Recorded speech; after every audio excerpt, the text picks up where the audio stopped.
So I'm very excited to have our first guest at Central Watch. It's the second generation of the store. It's my dad, Lawrence. We refer to him as Larry. Welcome. Thank you very much. It's a pleasure to be here. Yeah, so I figured there was a lot of people I wanted to have as our first guest. I was brainstorming. You know, we have a lot of great customers and people that have become more like extended family to the store. But there was nobody more appropriate, I don't think, or more deserving of somebody that would sit in that chair. Other than your father. There you go. He's probably, should have been our first guest, but we lost him, was it just 8 years? It was in 2008, December 2008. So anyway, let's talk a little bit about Grandpa and, kind of how it all started, just to tell his story a little bit so everybody, really could appreciate the founder of Central Watch. So Grandpa, he came to this country when he was how old? My dad came to this country when he was 18 years old from Eastern Europe, from Belarus. And he had a little background in training with watches and watchmaking. And when he came here, his first job was sort of as an apprentice in a jewelry store on 34th Street and 5th Avenue. Right. Was this the place, I always remember him telling a story that he worked for somebody when he first got into the States here, and at the end of the week he would get his paycheck, which I think was $6, right? But the boss... It was actually $5, and he was single at the time. He lived with his parents. He would give his mother the $5, and she would give him a quarter a day, and with that quarter he was able to travel, take the subway into the city, right, and buy a sandwich for lunch and go home. For 25 cents? 25 cents a day. Oh my God. Yeah. How times have changed. So then to fast forward a little bit now, when he finally got his own place one day. He saw an ad that someone was selling their business in Grand Central Terminal, and that led him to the station. Right. And it was in the very small quarters. Right. And it reached the point where my father finally went in there full time. There really wasn't enough room for 2 or more people. Right, because we had one booth back then, right? We had one small booth, probably 5 by 10, if that much. Yeah, exactly. Right. So probably 5 by 10. It's pretty tiny. So amazing it was how very tight and very. The conditions, the physical working conditions, were very difficult. Yeah. He used to run diesel trains in Grand Central. Right. And we'd get the fumes. And at times smoke would come through the walls. Right. And there was there was no air conditioning. There's no air conditioning. It would be very hot in the summer, extremely hot. I know we had to sit with a towel, a bucket my grandfather used to have, with ice and water and a towel. And he'd wring out the towel and put it around his neck. Yeah. I mean, can you imagine living like that and, just to stay cool, but yet having to deal with all the people and everybody walking through and still build a business in that kind of environment, in a hole in the wall, was pretty amazing. You took over when, 1970? Is that when Grandpa... 79. Oh, 79. 79. 79. Okay. So 1979. That's when my father retired. And moved to California. Right. And so I couldn't rely on him at any time after that. No, you were completely on your own when you retired. Things were different in those days. You didn't have Google to ask all the questions, so you didn't have any of the answers. So I would see you doing that, and I'd say, man, I don't know if I ever could do that, be that kind of person, be behind the counter like that. And I think that ability that you had of being such an amazing person, let alone business owner, and speaking to customers like they were an extended part of our family, I think that's what built Central Watch. I always had an interest in what our customers would do, and it became a little more personal with the clientele. Uh-huh. instead of looking at them and treating them as just a paycheck. Right. I felt a connection to them, and many times I enjoyed the camaraderie with many of the clients more than doing business with them. I know. We got to be personal. They knew my life story, I knew their life story, where they worked, what they did, Yeah. you know, and it was fun for me. That I would rather talk to a person many times than make a sale. So we have a big event coming up. Yeah, another couple of months, and I'll March. be 75. And you are officially And, retiring I'll be an official retiree, from Central Watch. right? I have to give up my Central Watch pass, and Uh-huh. so What are your thoughts on that? I mean, 60 years of having a responsibility and something that, you know, you did with your life for, I don't know what percentage that is, 80% of your life. I don't know the exact number. But what's going through your head?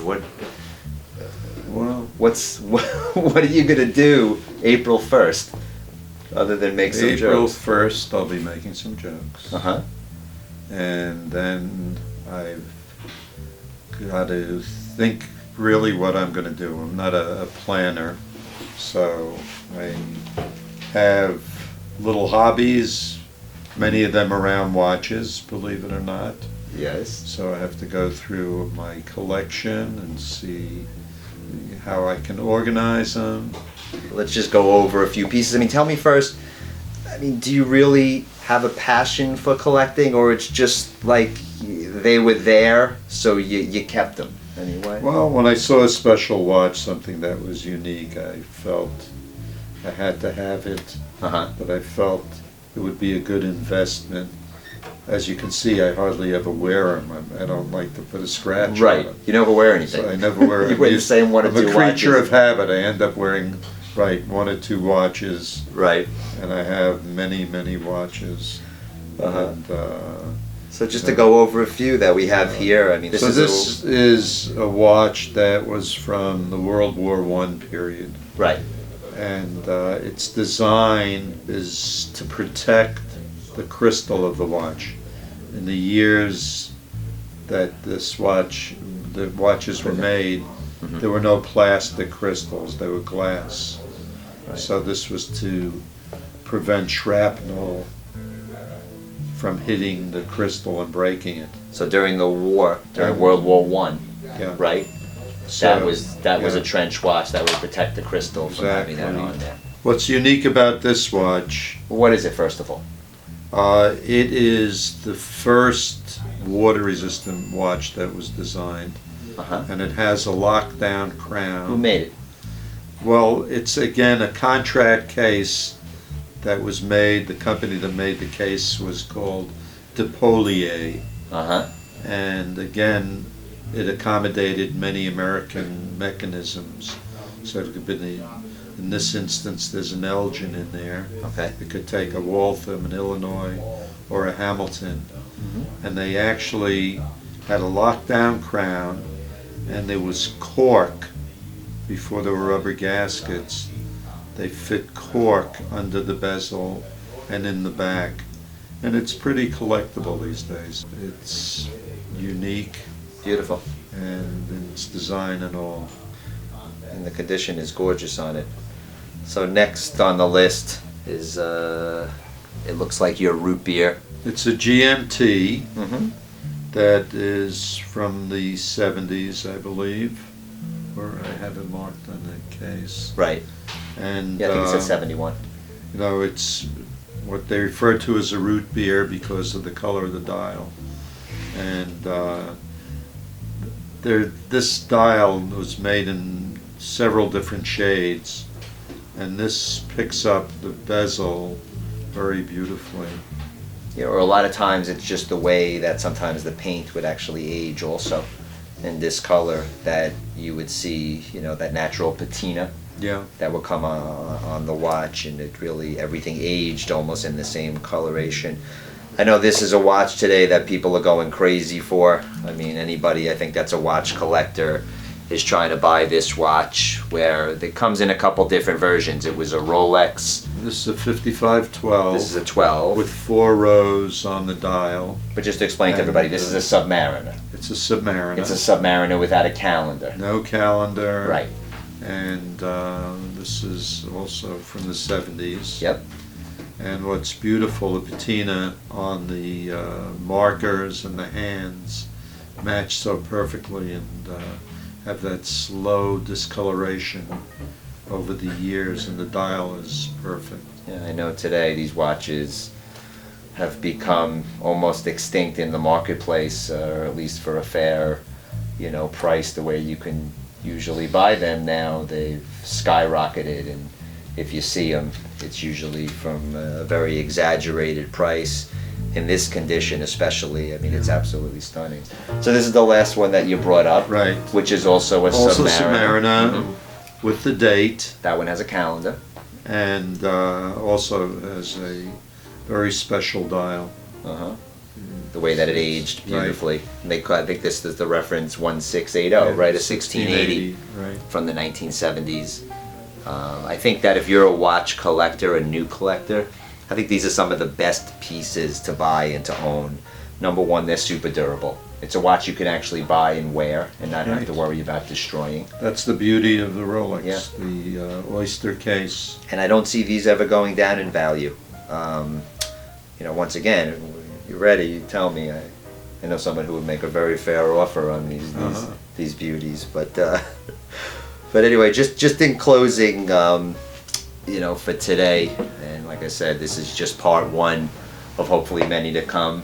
I'll tell you, I'm very envious and proud to see always the kind of father that you were, the kind of business owner that you were, and the way that you just treated people. I think that if I got anything out of you being, my father and in my life, it is to treat people the way you want to be treated.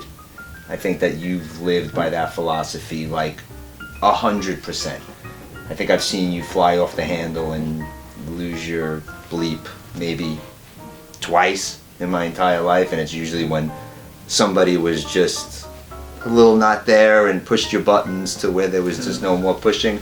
But other than that, I think that you always put yourself second and everybody else first, and I think that to do that is very difficult. I try to emulate that every day in my life.